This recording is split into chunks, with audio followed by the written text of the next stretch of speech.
We're live on Facebook. Hello, Facebook friends and family. I'm Love Coach Scott Catamas, and we are doing a show tonight on a really important topic, self-sourcing, how to manage yourself when you're triggered. And you can't dial up a love coach. You can't get a hold of your best friend who understands, but you got to manage it yourself. And because it's such an incredibly important topic, especially in these days, I have with me not one, not two, but three amazing love coaches to really talk about this because it's pretty important stuff. So we've got love coach Jessica, we've got love coach Radiance, and of course we've got my teaching partner here, Trish. And ladies, I'm going to right away, I really want the show to be pretty much you getting a chance to share your wisdom. And I'm going to start with Jessica. Jessica, how do you personally manage self-sourcing and managing triggers, and what do you recommend for people? Wow. Oh, we're jumping right in. I We're love it. jumping Okay. right Here we go, guys. Well, how do I personally manage triggers? I do a lot of self-care for myself. So I've had a yoga practice since 2008. I'm a Kundalini yoga instructor, and so that's a huge part of my practice. I also meditate and kind of do these clearing meditations for myself because I feel as an empath and as an intuitive, sometimes life feels very big. And I find, especially now, Corona, like so much of the time is indoors and being an introvert. And then when we go outside, there's different needs happening because people have very large emotions and people are struggling. So the meditation factor is a big one. And then managing triggers, I think in general, is, it kind of is different for everybody, but one of my favorite tactics, and this goes into a little bit of how I do my meditation, is I sit quietly with myself and I actually like to drop in and just, I know this sounds crazy because it doesn't always feel like the best thing, but I like to just feel the emotion that's there and name it and make a little space for it and let it be known to me. So when things get really big, that's typically what I do. I try to meet it with a little bit of grace and as much non-judgment as possible.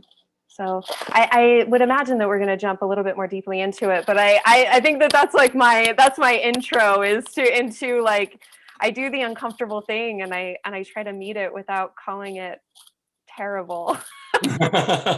Well, we definitely will be back. Jessica, there is something going on with your audio. There's a lot of scratching sound. Oh, thank I you don't for know letting me if know. I think it's just my hair. I think it's Oh, my okay. hair and I'll hold it up and I'll put it on mute when I'm not speaking. Thanks Great. for letting me know. Yeah, absolutely. All right. We have Love Coach Radiance with us tonight. It's a radiant evening indeed. It's so good to have you with us, Radiance. Beautiful to be here. Thank you for allowing me to be present with your gorgeous and heartfelt wisdom. I'm Oh, well, thank you. Well, we're eager to hear your wisdom. What is your kind of opening thoughts about self-sourcing and managing triggers? Oh my goodness. Okay. I go for the whole spectrum. First of all, I get into those like core emotions, like, am I sad? Am I angry? Am I scared? Those are usually like the pinpoints for me. And then I think about, okay, what can I do with these emotions that's the fullest amount of fun vibrancy? Like if I'm really sad, one of the, like some of the neuroscience behind that is how to get myself out of a story as quick as possible. So amplifying it to the point of like making it super dramatic, and super fun. So, and then sometimes I'm just like starting to observe more of, wow, I'm really sad. And so then I'll be like, what does sad feel like at like a 10? And then I'll be like, so just, I fully give it the fullness of my attention for, between 2 and 6 minutes at a time. And then I let my brain know that If it's more than that, like if I have to come back to it, then I'll be like, okay, brain, we got like another 2 minutes, and then we got to go off and do something else, and then we can come back to this. So those are some of the like quick techniques that I use. Now, do you do that by yourself, or you go into the bathroom or into a private room, or? Sometimes in my car, most of the time in my forest, in the forest that I live in, and then not the forest that I live in. I have a forest behind my house, and then some of the time, weeping silently, ragefully on my toilet, or or in my shower. I'm like, ah! So yeah, but to try to just, even if I can't scream, to silently scream, to do it as with as much verbose and as much like fullness as possible. Bless you, bless you, bless you. Bless you, Trish. Oh, you're screaming. Yeah, you're silent screaming. We're on like the pyramid show. Now, did you have to train your husband to understand and accept that your strategy was to take an emotion and put it on steroids? How does Stephen deal with it? I think he knows. I think he probably gets me after. Yeah, I think he's like, I think I might just leave her to it for a few minutes. Okay, this is an honesty moment for me. The hardest thing for me to do is to ask to be held or anybody to touch me, which, Scott, I want to thank you for that, because you were like, what about if you just held her for a moment? I don't want to be held, but then of course I do want to be held. And then I'm like, all right, now I'm melting. And so thank you for that. Well, I also asked the question because I know you and Stephen have a beautiful relationship. And when one person emotes at the level that you can and is passionate, and the other one is kind of a more staid British kind of guy, I'm sure that other people watching wonder, like, how do you manage that? Do you set it up in advance? How do you work that? I'm just starting to ask for that. And that's after 20 years of being practicing this stuff, that's how like distant I was from people touching me when I was in that space. Wow.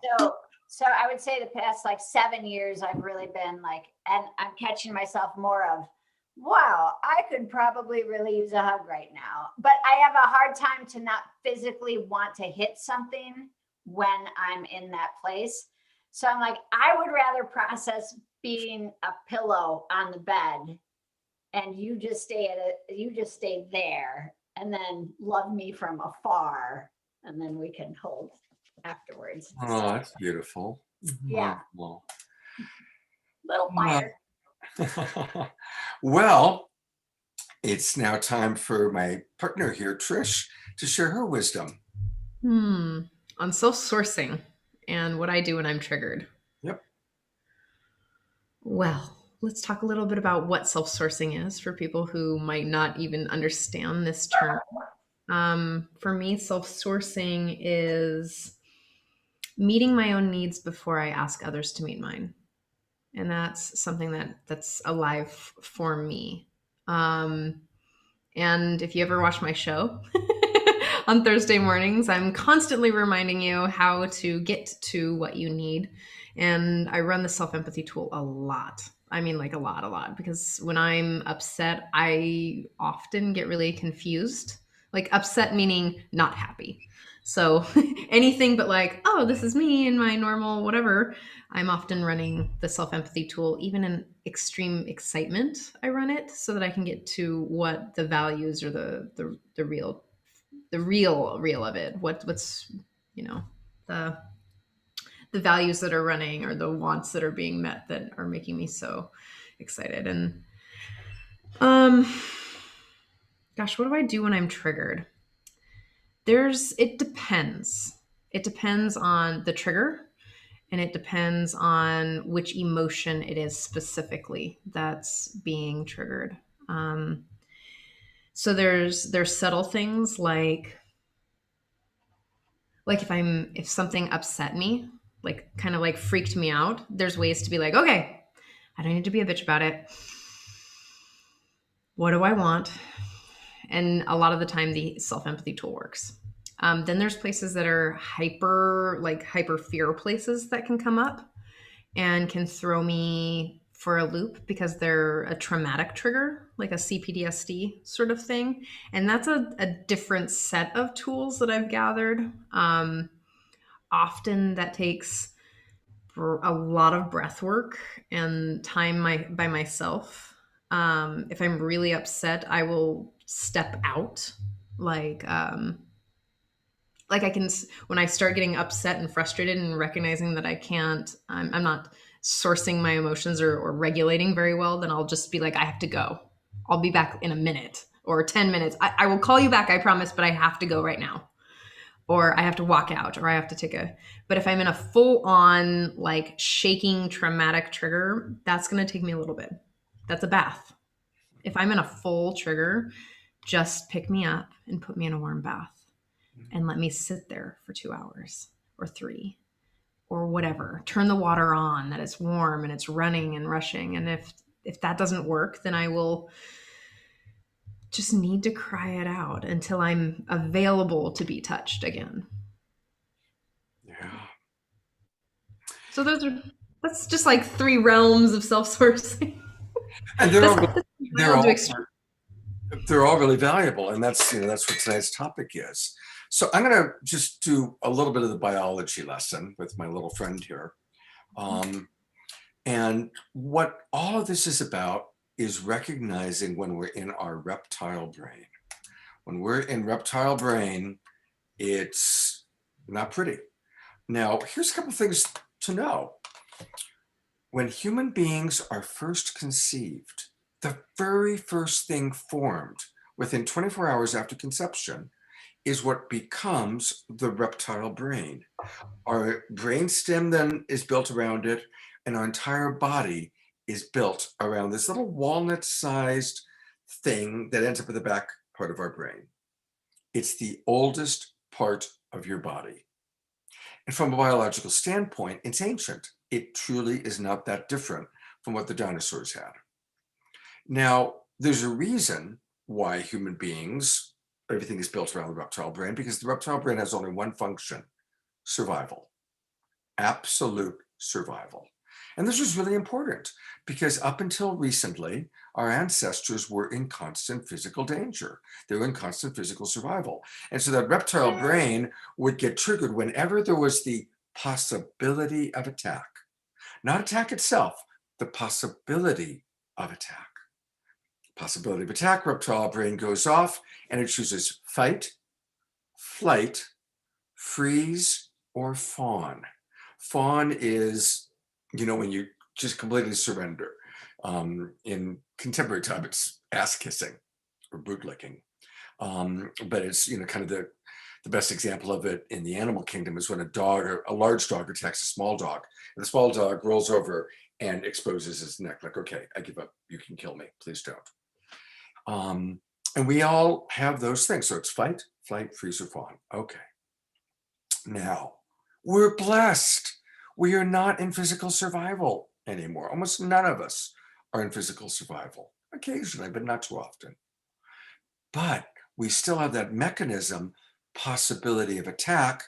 Reptile brain takes over. But now, possibility of attack is how your spouse calls your name, or how somebody looks at you funny, or how when you're trying to get somebody's attention, they go, yeah, and they're still on their cell phone, right?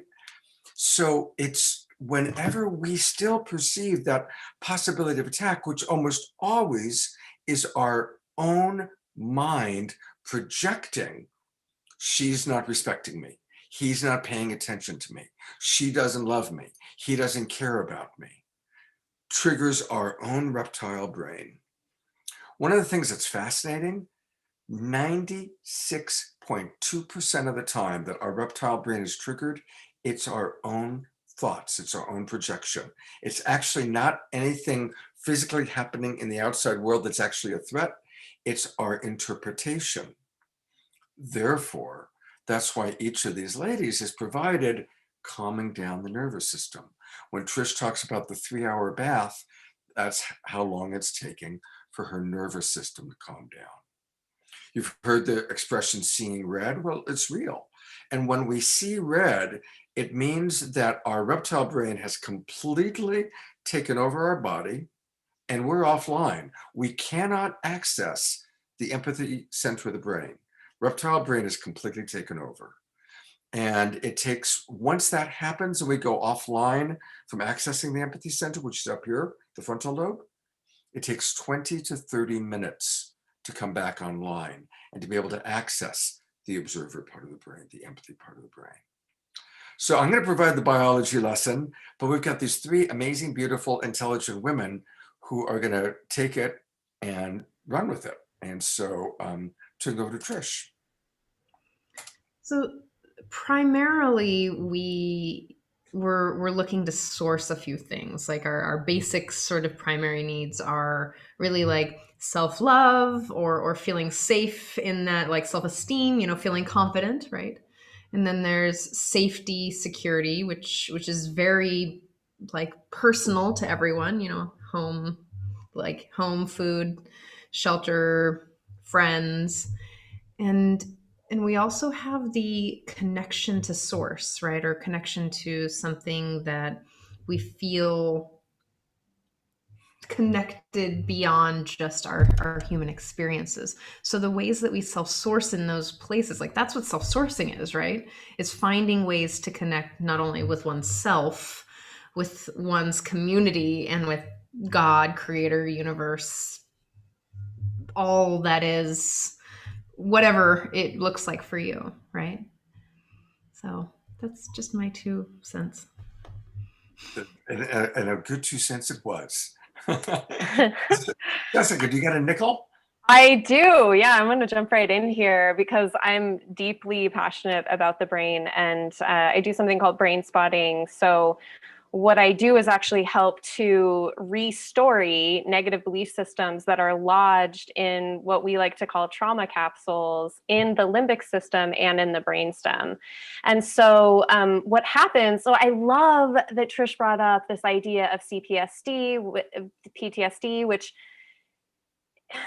it's, so when we're self-sourcing, for me, I like to distinguish the different types of stress, let's say, the different types of triggers. So you have like the really big triggers, right, that are born out of our unmet childhood or developmental needs, or long-standing PTSD or CPTSD. And so those things are going to need to be sourced differently than something like someone cutting you off on the road, or having a really rough day where you're like mildly triggered about something.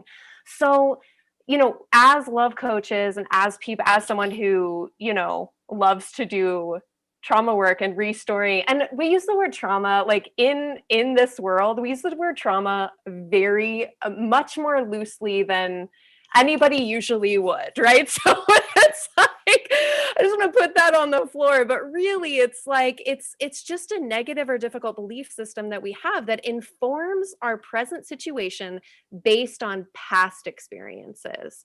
And so I think it's important to kind of distinguish, the way that Trish laid out, the difference between these types of triggers and what we can do about it. So if I am feeling triggered by something painful, sometimes if it's a deep trigger, me sitting and breathing with myself is actually going to make it worse. Like the breathing, the long, deep breathing, it might help a little bit, but it might actually trigger me more. So in those states, I might have different resources like breath of fire, or like, alternate nostril breathing that might help to bring me back. But if you're finding yourself in a triggered state over and over again and spending a lot of time there, that's when you really want to reach out. I just want to like lay this out because I think that it's really important.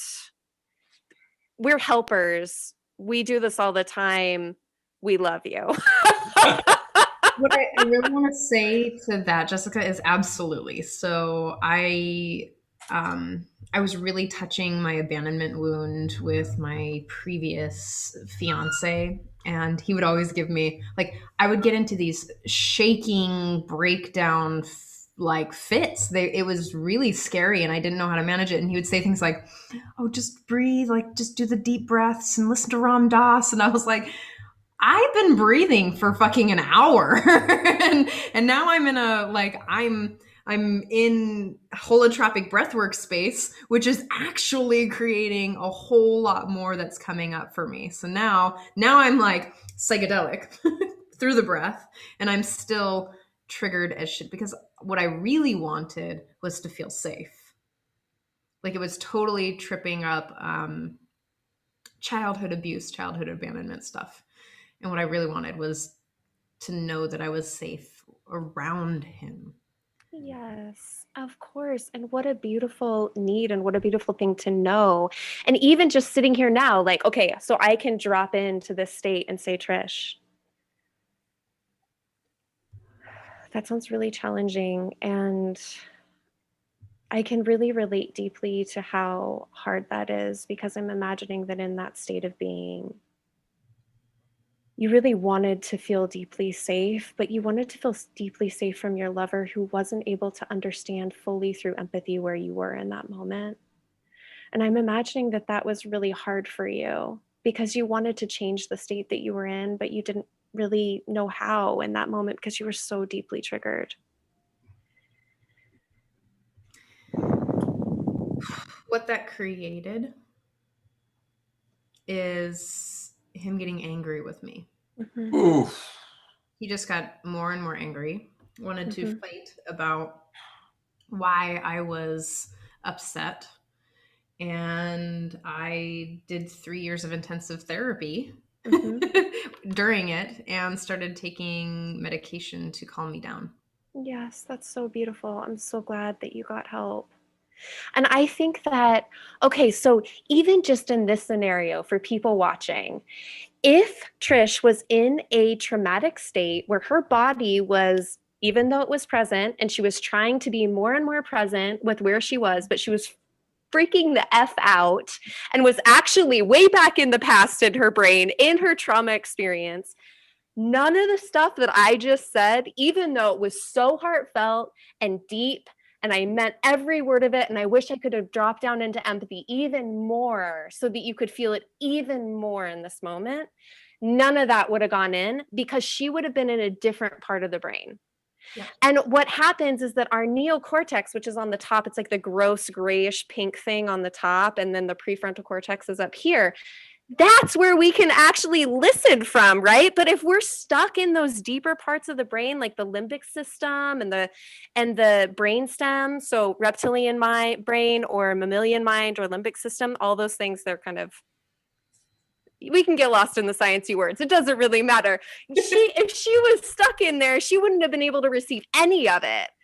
So that's why it's important to do this deeper work so that we actually can be okay when, Exactly. I almost just cussed. I'm like really trying to keep it clean. When stuff like gets hard, you know? You can curse here. It's okay. Oh, okay, great. It's straight talk. This is the PGR rated, Love Coach Academy. All right, it's Friday night. It's Friday night.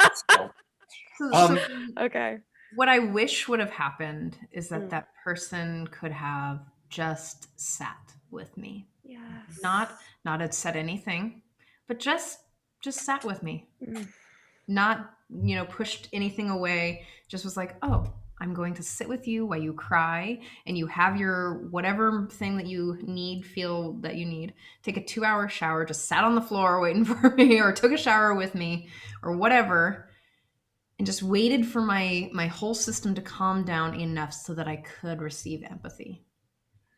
And that would have shifted everything. Oh. That's not really self-sourcing, is it? No, but sometimes the people that we love help to teach us how to self-source, either through not giving us the things that we need or through giving us the containers that we need. And it's ironic the way that works. It's true that we're not on self-sourcing right now, but while we are kind of on that piece of it, notice Radiance earlier was talking about how she really wanted to be held, but she has trouble asking for it. And you really wanted to be held, but your ex-boyfriend, who has proven why he deserves to be X with a big X, wasn't capable or willing to give you that. And I just want to emphasize for a minute, when we're in that super triggered place where we can't even hear it, we're mammals. We need homeostasis. And the best thing is to be held. Ideally, if there's someone who is gentle enough and patient and kind enough to hold you without trying to fix you, without trying to solve it, without trying to change it, but just holding you. And if he's going to say or she's going to say anything, the only word should be, "You're safe. I love you. You're safe. I love you." That's it. Nothing else. Right? That's the best thing we can do for any of our beloveds, romantic or platonic, when they're in that triggered state. In heightened states of trigger, for real. Like those are heightened states, right? And if we wanted to jump back in to self-sourcing, like I know that there's a lot of places where Jessica and Radiance and myself and you, Scott, we've built our lives around helping people get to empowered states of choice, right? Empowered states of sourcing their own needs, or sourcing them enough to be able to empoweredly ask for others to help us meet those. Yeah. You know, Radiance is so polite. She's like raising her hand and we're just jumping in there, taking over. So I'm going to put the spotlight on you, Radiance. Get in on this. You can just jump in, you know, pretend that you're in New York at a big Italian dinner. All right, those are my people. I know. I know. That's why I'm using that, right? So I think one of the pieces, first that I just want to talk about is for people who are really touch sensitive, there is that whole, I think that there's a delicacy personally between, I can see that clearly you're probably going to need a hug right now, but you may not actually want to be touched right now. So there's like that. And much of what we discuss and why there's this community of people, I believe, is to start to understand the nuances in wounding spaces. And the nuances are, do I actually want to be touched? Do I have safety in being touched? Do I have the capacity to ask to be touched? But it's actually sitting in, you know, one of the wonderful pieces of Love Coach Academy, and the reason why I was so drawn to Love Coach Academy was this idea of learning how to speak into my wound space and seeing that, and then having people reflect that and ask questions that started to map out for me. Like, when you arrive here, these are all of the things that you can start getting on your checklist. Have I eaten today? Have I taken a walk today? Have I stopped screaming long enough in order to like let my nervous system relax? Have I gotten enough oxygen today? So this helps, like this whole group helps to start mapping those components out into small pieces so that it's digestible for your nervous system. Because sometimes people just coming out and they're like, do I want to be held? I don't know if I want to be held. Don't touch me. Like there's like this, it's like trying to be on medication. Like there's so many voices. That was a lot. Okay. But for me, what I recognize is the capacity to slow down and getting coaches and working with a community of people who actually have mapped all of that, because this is years and years and years worth of research. And to just start dropping in with a really warm community of people that could say, hey, what you might try here is this. And then sometimes it's a, wow, that was amazing. And other times it's a, do you have any other suggestions? Because that didn't resonate with me. So the last piece that I wanted to drop in with was this resistance. Really recognizing one piece that I recognized in touch resistance and in like pushing my push energy, because I was raised in a really big family, but there wasn't a lot of touch because the generation prior, there was a lot of sexual misappropriation. And so safe touch was not a thing, especially after my moon cycle. After I turned like 12, people were like, you're off limits. Nobody's touching you for the next. So learning like, oh, I have a resistance naturally to being touched. And I actually have to ask to be touched, because I wasn't those chemicals, that was not a map in my brain. There was like, there's sex touch, that's awesome. But the intimacy touch and the language of intimacy touch was what I've really nourished over these past years. So I covered a lot of ground. Just wanted to kind of, another word around the trauma is the wounding space. And then what we're looking for are the nuances. Yeah. Thank you for pointing that out, because, certainly in my enthusiasm of emphasizing the importance of homeostasis, it is also important, obviously, to be considerate of boundaries. And I'm going to read a couple comments. Gina Burrell, first of all, Gina, thank you for sharing this out with your Facebook friends. She writes, I wish it wasn't so awkward to be hugged and held. I guess it depends on if the person giving is willing to stay in the hug. Yeah. Absolutely. Who wants to, I want to just, go ahead, Trish. I also just wanted to point a little to just say, yeah, Radiance, I really heard that. I've been diving into a lot more attachment theory. And what I'm recognizing from my own self in my fearful avoidance space, moving towards secure, is that the person that I was most attached to, the person that I wanted most of my loving connection from, was also the most dangerous person in my life.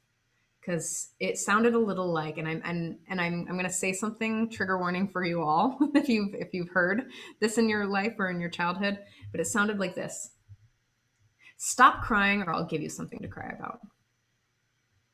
And that usually followed by something like that. So both, I wanted it, and I was like, oh, should I? And it gets me to a place where I'm like, I want that, and I still don't know if I can have that or what to do. Like, and it gets a confusing place because I want it and I'm terrified at the same time. So the press in and the press out. We don't need to get into attachment theory here, but I'm sending a lot of love to you FAs out there. If you feel full avoidance or, the disorganized attachers, because you're super loved, okay? You're super loved out there. And it's going to be okay. You got coaches and you got therapists and you got whole communities online to help you through it. That's self-sourcing. I also wanted to add, like, when I was first looking at all of this, I thought it was something to kind of look at and then try to dissect as quick as possible. And that really, like, when I was first going into all of this, all those years ago, I'm like, let's just do it, and then we'll get it over with. And then what I realized is the longer the journey, the better for the nervous system. Like, finding really deep empathy and slowing down the pace in a massive way, because this is the journey of humanity. Yep. Returning ourselves to the human form and the wholeness, the holiness of the whole human. A ho to that. Like, you don't have to rush it. And please don't rush it, because you know what happens is that it's re-triggering the same stuff, because you're overlooking your own needs, and you're trying to hurry up your own growth pattern. And then you're just like, oh shit, why am I so disorganized? Why did I? And then you're like, oh yeah, because I was trying to rush something that really needed me to take the time and to really be empathetic with myself and to be kind and compassionate. And yeah, did I eat today? Did I brush my hair? Did I call a friend? Did I phone a friend? Did I get some things done? Absolutely. I love the slowing down part. And there's, I think in our brains, there's this fantastic book. It's epic, and I want everyone in the world to read it. It's called Come As You Are, and it is about female sexual pleasure process, everything. But it is also fantastic, and the science is wonderful. And she talks a lot about stress. It's Emily Nagasaki, I think is her name. Anyways, sometimes we confuse eagerness for pleasure. They're very similar parts of the brain. But sometimes the whole process of these things is to come out of the discomfort and move into comfort, which is pleasure. So if we were trying to force pleasure, often it does not come. I don't know if you guys know this or if you've had experience with that. But we really have to move slowly with ourselves and allow, like you guys were saying, our nervous system to catch up, to be present with us in our process. And as we start checking out, we notice the signs of the checking out. But guess what? Like when we're checking out, we're not in pleasure.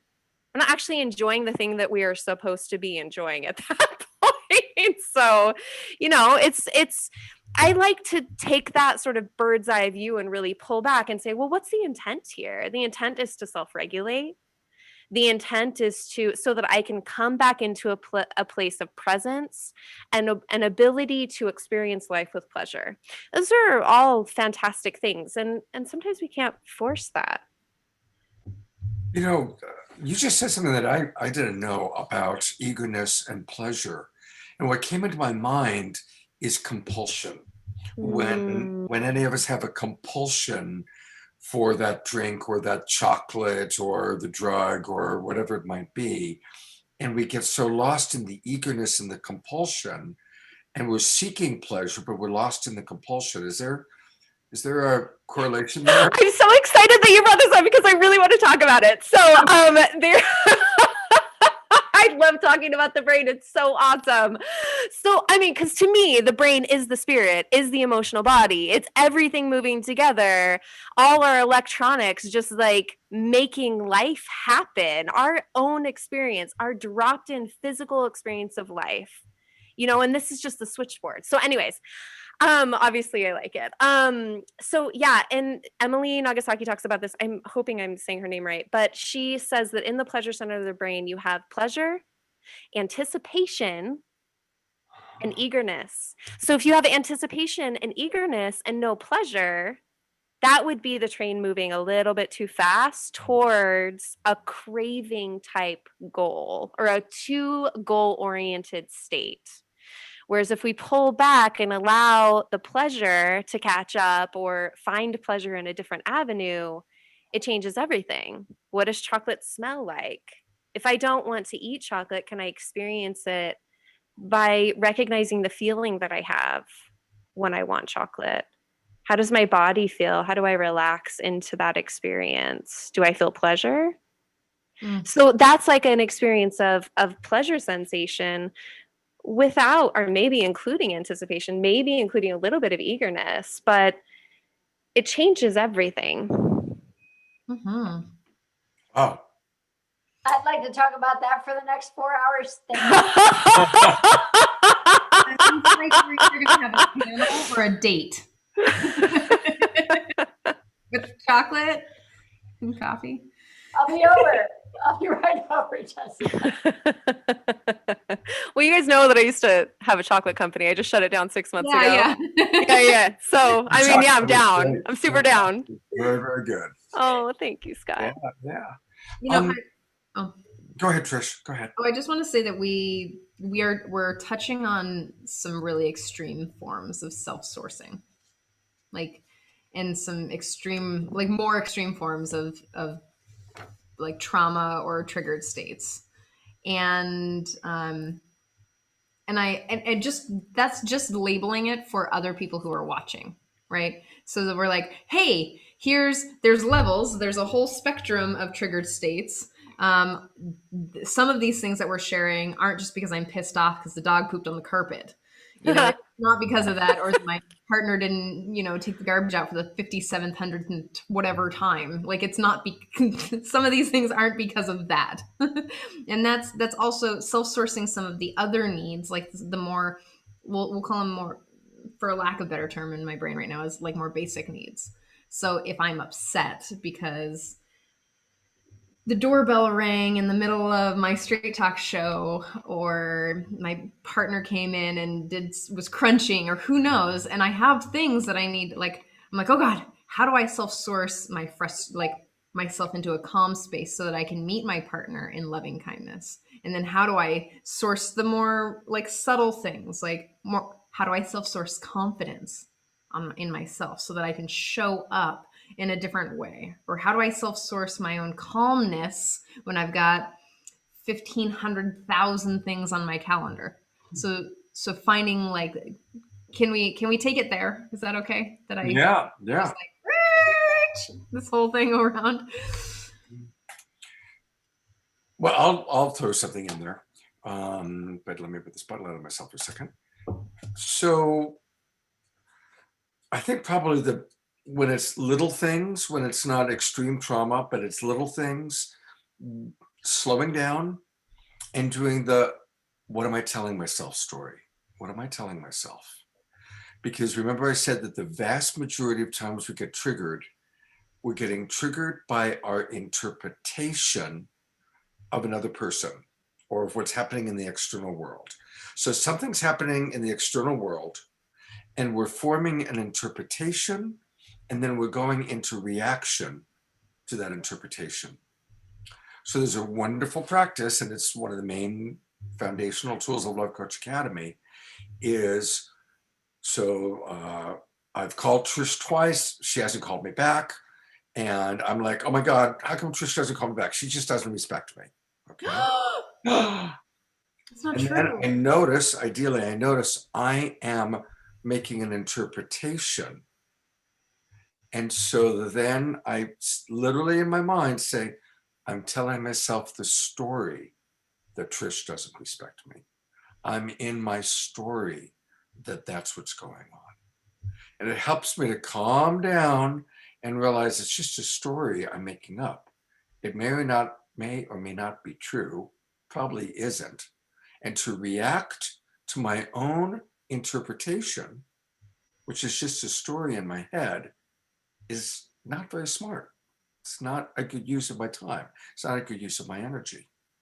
I mean, interestingly, well, I won't go there, but anyway, so I'm telling myself the story that, like, you take whatever the story is that you're about to go into reaction to, or that you are in reaction to, those words. I'm telling myself the story that she doesn't love me, he doesn't care about me, whatever it might be. I want to jump in. Jump in, kiddo. All right, here goes. What I find intriguing is that there isn't, okay, next time that a storyline comes up, because sometimes even people are like, I don't even want to look at my stories. That, even like there's that. Okay.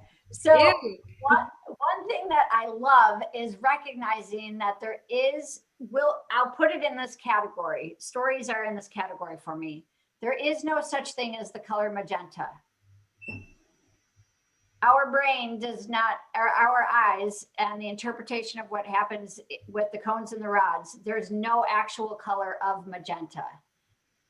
We've been told that there's a magenta, and therefore we perceive that, but there's no actual color magenta. And so we have an entire population of people who believe that there's something called magenta. Now roll with me. Yeah. Or red. Or that your name is Radiance, or that mine's Trish, or that I'm female. Right. So it's these stories that are created, and magenta is one of those stories that everybody's just kind of agreeing to, like, yeah, that's magenta. So with that, like, instead of just, for me, it helped me to refocus and realize when I have a huge charge around something, a huge wounding space around something, that is the story and all of the neurons in my brain have mapped that story out. And that is a level 10 for me, that storyline. So instead it's saying to myself, like, wow, that's my storyline. That has served me so well. I love this storyline. Even if it's like, that person's the biggest jerk ever. Like, Okay, that's my storyline. How long do I want to play with that storyline? Could that person play any other roles in the storyline? So Scott, that was one piece that really helped me to start moving towards understanding that I'm creating these storylines to live within vibrantly, may I add. Yeah, beautiful. Thank you. No, and this is such a great topic. It really is. It's such a good topic. It's a pretty mean story that you've been running on me, Scott. Oh, no, I was just using that as an example. I know, I'm teasing you too. Jessica, tell us more about brain spotting and how people can, and I want to say, first of all, I've gone to Jessica twice now, and I want to actually schedule another appointment. She offered that last week. It was like, yes. I did. I was so excited, Scott. Yeah, no, I wanted to, and I figured out, after you offered, I figured out what I want to work on. Oh, good. Yeah, Yes. so Juicy stuff. I love it. definitely juicy. So tell us more about brain spotting, how people can, and Trish, bless you, there's quite a few C's there. Tell us more about brain spotting. I would love to. Okay, first though, I really wanted to add to Radiance's comment, and actually yours also, because I love the question. When we're in story, when we catch ourselves, when we're fortunate enough to catch ourselves and slow down, I love the question, what else could be true? Because for me, that really works. Like, okay, I'm freaking out. I mean, I wasn't today, but I certainly have before. When I'm about to go on a show, I'm like last minute about everything. I'm trying to slap on some makeup before I go on. I'm getting like the nervous sweats, doing all the stuff. And then I'm freaking out about like, oh, I don't even know. Okay, well, so maybe the underlying fear is that I feel like I look like a goofball. I'm gonna laugh too much out of nervousness because that happens, and everybody's gonna not take me seriously. Oh my god! And then nobody's gonna want to be my client, and then I'm gonna be poor and destitute. So. So obviously this is a dramatization, but not always, right? I mean, I think sometimes those things happen when we're in a triggered place and like you're going down the rabbit hole. It can happen. I love that you added so and destitute. What's that? I love that you added and destitute. Well, it's a thing. So in that state, all right, Jess. All right. What else could be true? Like you could go on with 3 people you really dig and have a good time and like laugh not out of nervousness, but just because you are having a blast and like you love a lot of people. That's neat. Okay, so that's my question. That's my ad. Oh, Trish has something. One thing. So my father used to say, so the story that I'm telling myself, my father used to say this one thing to me, and I think it's from a show that he used to watch when I was little. I can't remember the show right now, but he says, "Good story, Vern," whenever I just like, and so sometimes what rolls through my head is some like, "Good story, Vern." And that's like what catches me in that moment of like, oh, I'm totally in a story right now. Good story, Vern. Yes. Oh my God, I love that so much. I wish that all of our inner voices caught us in that way when we were running just like straight lies. Because we do, right? Like it's hard to be human. When you said hard. When you said all of that, I was like, yeah, good story, Vern. Oh, I love it. It's so good. That name, that's from the book is called The Body. It's by Stephen King. That good story, Vern. That's from the story about the 4 boys in the wilderness. I thought it was an Ernest Goes to Camp or something movie. Who knows? God, yes. Yeah. But yeah, he's talking. He always says that to his friend. He's like, "Good story, Vern. Good story." So wow. Yeah. I love that movie. Anyway, sorry, got well, thank you for solving a problem or a detective thing that I've been having for like a long time, many years of my life. Thank you. I want to just quickly address the dog crap on the carpet because there is that. And some days I am a lot better at dog crap on the carpet than others. And universe, I do not need to be shown this point anymore in my life. Thank you. But dog crap on the carpet, especially if somebody's about to like come over, and one piece that really helped me, because I have lots of friends that dog crap on the carpet is not a thing for them. So I trace back and I figure out where is my highest level charge coming from. And then I give love to that younger part of myself. My dog crap on the carpet was living with a person who was dying of cancer for 2 years when I was a kid. And I shared a bedroom with her and smelled the feces and smelled the urine. And so it instantly brings me back to that. And so once I pinpointed where that came from, then I was able to start nourishing my younger part of me in order to like walk out and be like, oh, dog crapped on the carpet. Dog, please don't do that again. Instead of like, my life is over, dog pooped on the carpet.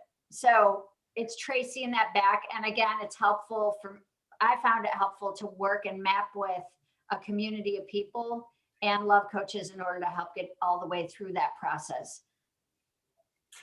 Beautiful. Very powerful. Very, very powerful. Yeah. Thank you. You know, I'm going to put the spotlight on Mimi. We got to get back to brain spotting because we never finished that. But while we have the spotlight on Mimi, also known as Radiance, I'm sorry. You're beautiful. I got it. She's teaching an amazing class tomorrow, all about marriage to self. And we still have some availability for the class. But Radiance, start just tell us about it. It's this idea. I have done marriages for an extensive period of time, meaning I've married a lot of people. One thing that I recognize in the over 30 crowd, the 40s, the 50s, the 60s and up, we all learned the other person will somehow magically appear and we will be filled and loved and adored exactly as we are. And if you're anything like me, there's a lot there to not only love and adore, but also there's a lot to map out to get to that love and adoration place.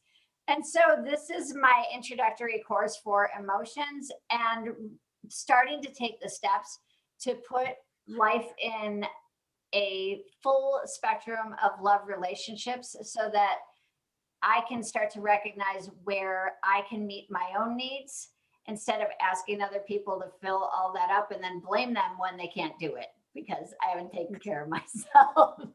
So it's a fun course. People are usually like, this is so much fun, like crying, and not everybody, but it's very touching and warm. And I'm a lot of fun to hang out with on Saturdays.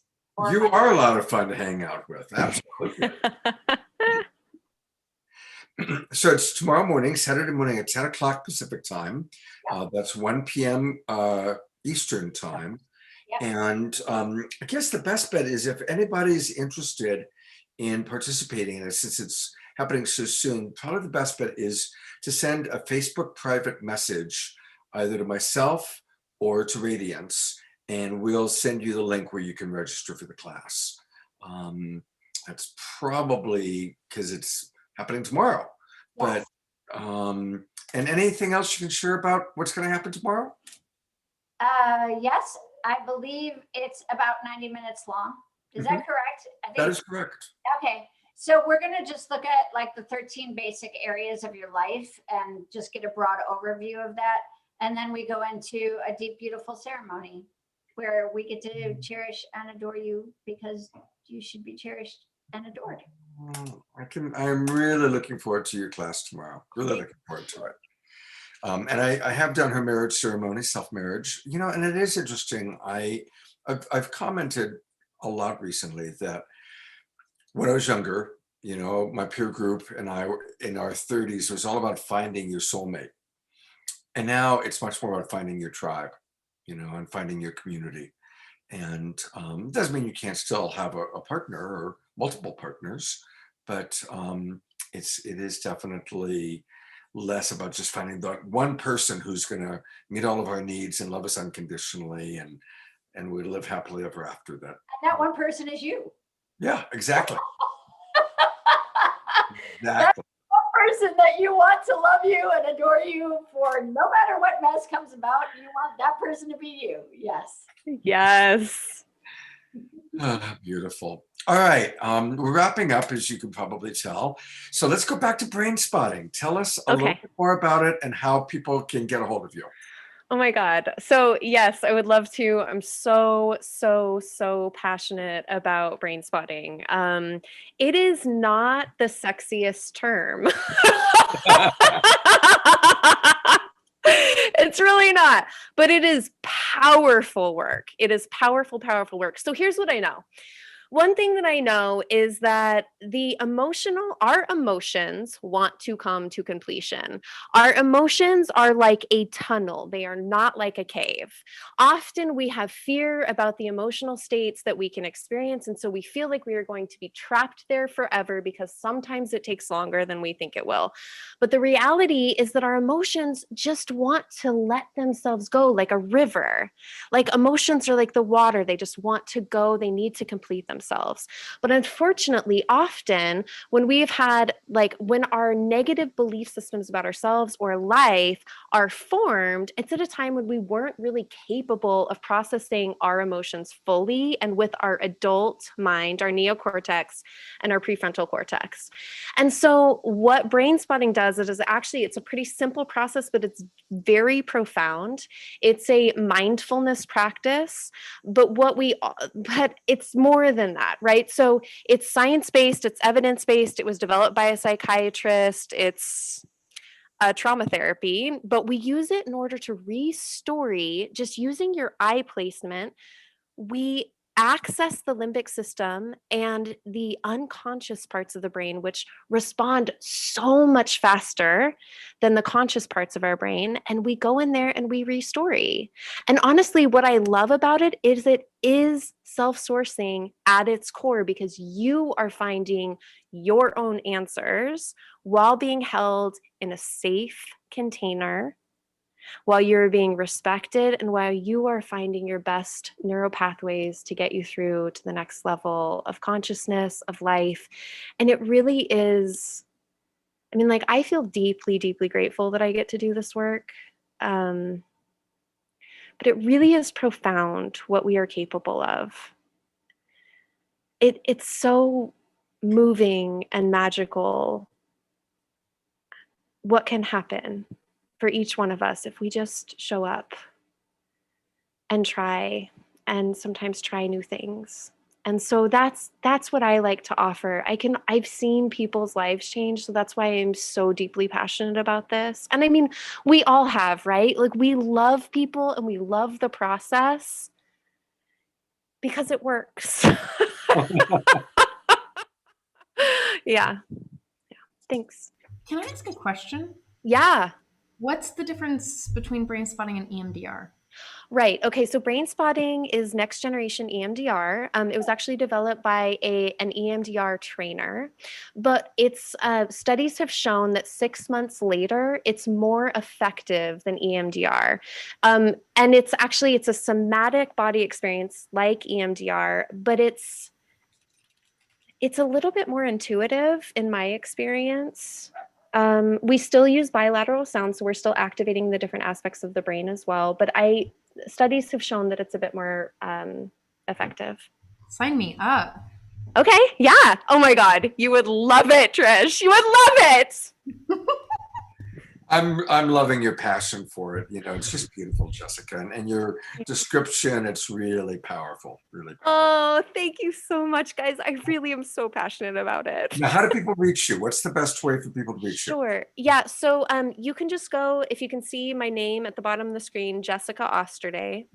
And you can go to jessicaosterday.com and it's all right there. There's a little form you can fill out. You can sign up online for a 20-minute consultation, and that's how we usually get the ball rolling. You can also always PM me on Facebook. So find me. I would love to talk to you. Great. Thank you, Jessica. Great job tonight. Thank you. What about her class? Oh, yeah. Yeah. Oh, wow. Yeah. Yeah. Yes, there's that too. Yeah, I have a class on the 20th, and we're going to be talking about I can't remember. Oh my God. I'm so excited about brain spotting. But you should come. It'll be fun. Pull it up. Why? Oh God. I tell you what, I'm going to put the spotlight on you, Trish, All right. while I find Jessica's class. I do have it here. But tell us what you're up to and what you want people to know. I will. So just to again plug the Love Coach Academy, not only is Radiance teaching classes and Jessica, but there's a whole masterclass series going on right now that has 10 amazing classes that you can get for a really incredible package. And if you want to do individual classes, so the whole package is for 10 classes is $99. $99.97, and then for each individual class it's $19.97. I believe that's right. So I invite you to look it up, look it out. Like, you know, we'll post it all over everywhere this is, and on Love Coach Academy. I'm teaching a class on. I've got it right here. There it is. I'm teaching on profound self-acceptance and repatterning the abandonment moves. Basically, it's really touching in on how to start your journey of creating self-reliance and sovereignty in your mind, your body, your spirit, and to kind of like dissolve those codependent patternings that we've all picked up from society and from fear in our childhoods and things like that. So I invite you to check it out next weekend on Saturday. And later on in the course, Trish and I are doing an introduction to love coaching. Mm-hmm. I'm going to go through these. There's tomorrow's class, Radiance, Marriage to Self. Highly recommended. Heidi and Timothy, they were our guests on Straight Talk last week. They're amazing. The Power of Love Fantasy, really breaking that down. Paul Sterling, the great Paul Sterling, is doing compassionate communication for couples. Then Trish and I, the meaning of life, love and relationships. And Heidi and Timothy, another one on understand. Oh, they did that last week. That was awesome. Jealousy. That was awesome. And by the way, if people register, you can still get the recording of last week's show. All of these are recorded and you'll get the recordings. And Laura is going to be teaching world building identity, identifying and communicating your values and needs. That's going to be very powerful. Anuprabha, one of our senior love coaches, she does our empathy practice group every Wednesday night, harmonizing mind, body, and soul. She's an amazing sound healer. So, and there's Jessica. She's going to be doing emotional resilience. And it switched, the date switched. Yes. Yeah. So I'm going to be on February 20th and Paul is going to be on February 27th. Yay. Thank you, Paul, for coming through. All yes. Right. Bless him. So there you have it. There's our things. And so, Trish, is there anything you want to share about your personal, what you're teaching, coaching? Singles, sovereign. Yes. Okay. Yeah. Okay. Thanks for the, I have so many things going on that sometimes it's really hard for me to like focus on which things to share with y'all. So something that I'm really excited about is on Tuesday night, we are hosting Radiance and I, and we'll hope that Jessica will come back, that we are hosting a singles mixer. So it's a speed relating mixer for all genders, all folks, East, West Coast, and we're going to have a lot of fun. It's always so intimate, so connected, and the organization is really growing into, like, we're taking incredible feedback and weaving it into something really beautiful. We've had connections, both in friendship and in potential lovership. So we'll see. If you're lonely and you don't want to be lonely anymore. Yeah. Where do people get the information on that, Trish? Where do they go? Well, you can sign up for the Secure, Sovereign, and Single group on Facebook, and I'll post it in this on Love Coach Academy. And you can follow me on my page, and don't worry, you'll know. You'll know where to find it. If it's not on Love Coach Academy and any one of our pages, I'm sure it'll find you. All right. And Radiance, is there anything else you want to present or let people know besides your class tomorrow? I really just love that single, sovereign, secure group. And I really appreciate being able to help have some of these patterns that we're all wanting to practice and building community, because so many people are just trying to find more connections with authentic connections and community with people. So this was kind of an outreach from Love Coach Academy in order to create more warmth in community and communication with people. Beautiful. And I've pulled it up on Facebook. If you just put into the Facebook search bar, secure, sovereign, and single, and look at all the amazing things, including Trish and her most recent self-love show, which is awesome. a fantastic show. And here's the details about the next singles mixer. Look, I've invited you. Yeah. Wow, that's right. She did invite me. I just might be there. So, all right. I am removing all the spotlights and putting us on gallery view. Thank you, ladies. I love each and every one of you. I respect you each so very much. And thank you, Facebook friends. And I recognize most of the people who watch this show watch the replay. So even if you're watching the video replay, you can still send us messages, questions, comments, and we'll do our best to get back to you. Thank you, everybody. Have a beautiful